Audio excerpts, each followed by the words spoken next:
সম্মানিত ভাইরা, মানুষ কি পশু হয়ে গিয়েছে?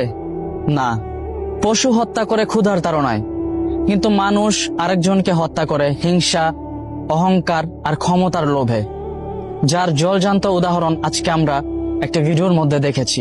কি নিকৃষ্টতম ভাবে একটা মানুষকে হত্যা করা হয়েছে।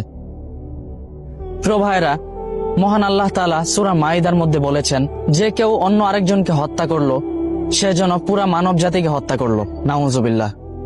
অর্থাৎ ভাই, যেটা কেউ বানায়নি সেটা সবাই কেড়ে নিচ্ছে অবলীলায়। মা হারাচ্ছে তার সন্তানকে, ভাই হারাচ্ছে তার ভাইকে, আর হত্যাকারী ভেবে যাচ্ছে সে জিতে গিয়েছে। এটা কি জিতা বলে? অবশ্যই না। এই হত্যার জবাব অবশ্যই আল্লাহর দরবারে দিতে হবে।